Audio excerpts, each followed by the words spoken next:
Selamat siang pemirsa, kami baru saja telah menerima salah satu informasi penting. Telah terjadinya aksi terorisme berupa pengeboman di salah satu sekolah yang berada di kawasan Kota Malang. Pagi ini sekitar pukul 9:15 waktu Indonesia Barat. Ledakan dilaporkan terjadi di area depan kelas saat kegiatan proses belajar mengajar. Ledakan tersebut diduga berasal dari salah satu rakitan bom yang direncanakan. Aksi ini diduga merupakan tindakan terorisme yang terencana.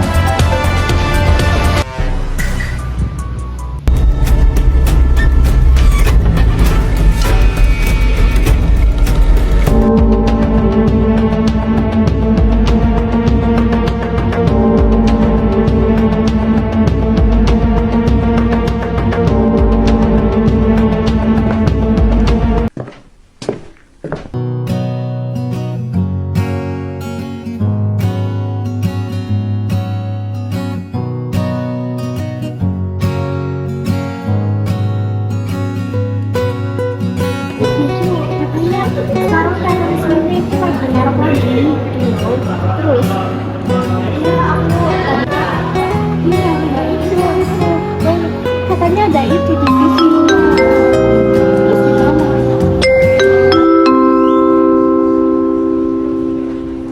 Selamat pagi seluruh siswa dan Bapak Ibu Guru. Saatnya kita memulai pembelajaran.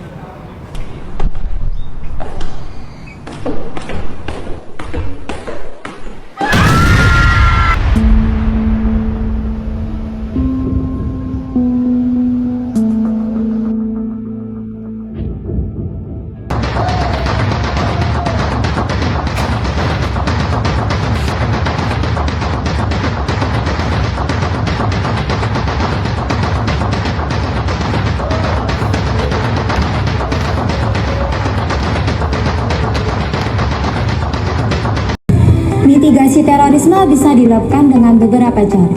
Yang pertama, misalnya pencegahan. Pada pencegahan ini ada deradikalisasi, yaitu program untuk mengubah pola pikir, misalnya pada mantan narapidana agar tidak terjerumus kepada terorisme.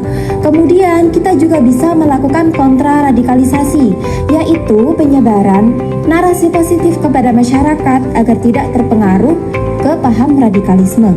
Kemudian kita juga harus melakukan pendidikan dan literasi digital agar tidak terpengaruh propaganda di internet. Dan kita juga harus melibatkan tokoh masyarakat, pemuda, sekolah, dan komunitas untuk menolak paham radikalisme. Dan cara yang kedua yaitu dengan cara deteksi dini, di mana hal ini upaya untuk mencari tanda-tanda dari ancaman terorisme. Yang pertama dilakukan dengan sistem keamanan yang ketat. Nah, dilakukan dengan cara pemasangan CCTV, patroli, ataupun pengawasan di tempat publik. Nah, cara yang kedua yaitu pelaporan masyarakat.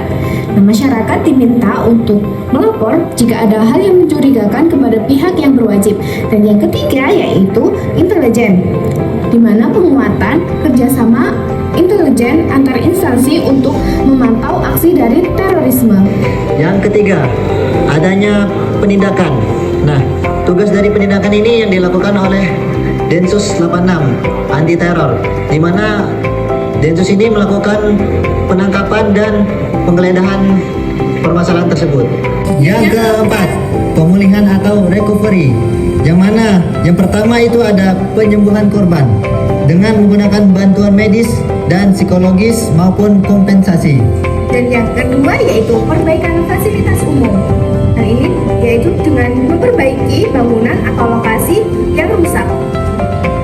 Dan yang terakhir yaitu pemulihan ekonomi dan sosial, membantu masyarakat kembali normal dan juga menghilangkan rasa takut.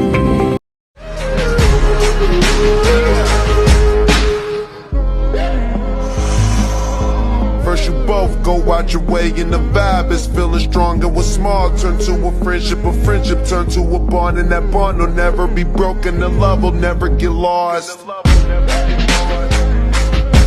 And when brotherhood come first, then the line will never be crossed. Established it on our own when that line had to be drawn. And that line is what we reach, so remember me when I'm gone. How can we not talk talk about family when family's all that we got. Everything I went through, you were standing there by my side.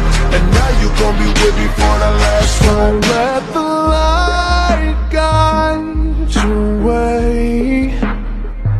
Yeah.